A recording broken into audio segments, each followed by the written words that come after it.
Okay, I just wanted to talk a little bit again about the Kontakt memory server. I know I did a little tutorial about this back then, but I wanted to dig a little bit deeper because especially with new hard drive technology, one little feature becomes really big, I think. Okay, so to demonstrate this, I just loaded 3 sustain patches from Symphobia 1, and so let's just open the Options tab and go to the Memory tab here. And as you can see, I ticked the little box for Use Memory Server, and you can see above that these instruments use 87.4 megabytes of RAM. Okay, so you also see 2 options here, one automatic option and one manual.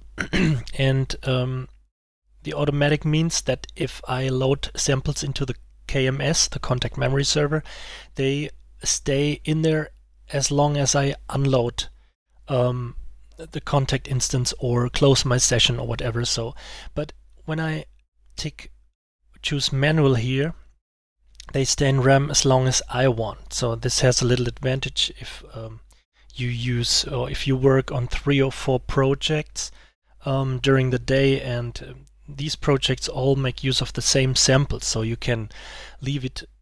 You can choose the manual option, and the samples stay in the Kontakt memory server all the time. So this means that the first time, of course, you load your session, it takes a while, and as soon as you load it the second or the third time, it's much faster. I mean, really faster. I mean, I think my basic template is around, I don't know, like 3, 4, 5 minutes loading time, and when I open it the second time with having this manual option here active, it takes, I think, around 15 or 20 seconds or something.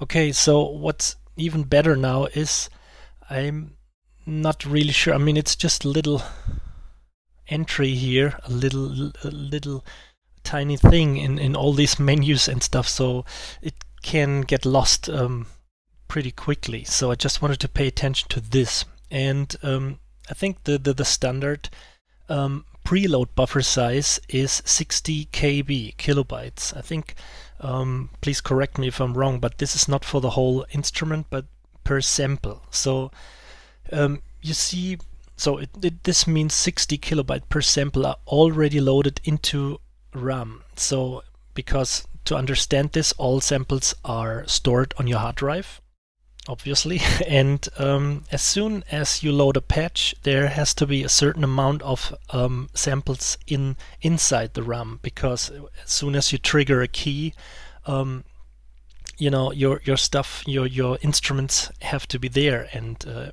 have to be heard when you press the keys on your keyboard. So with this little option, preload buffer size, you can optimize how much of this of RAM is, or how much from the sample is loaded into RAM. So to demonstrate this a little bit better, I switched to automatic, because this means as soon as I tick this box, it automatically throws out all it frees the RAM what I don't need anymore. So I just show it. Okay, it's really easy to understand. So the default preload size is 60 KB. Okay, so now if I lower this to 18, you see that the samples are reloaded again, but this time it just takes 27.4. So this is like roughly a fourth of it. Okay, so imagine if you got only like 2 gigabytes of RAM on in your computer, and you tick this little box and you lower this, you can load times 4 of stuff.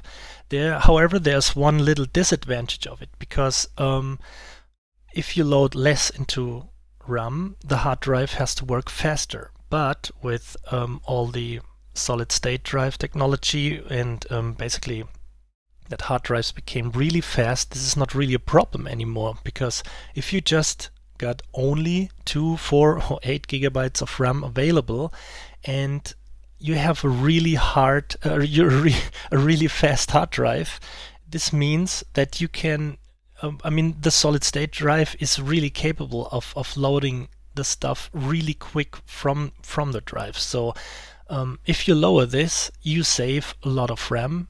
And in this case, it was a fourth of it. So let me just untick again. And you see it reloads again to 87.4. Let me tick again. And it needed 27 again. So this means that if you tick this box and you have a really fast hard drive, you can get much more out of Kontakt and your general machine. Okay, that's it.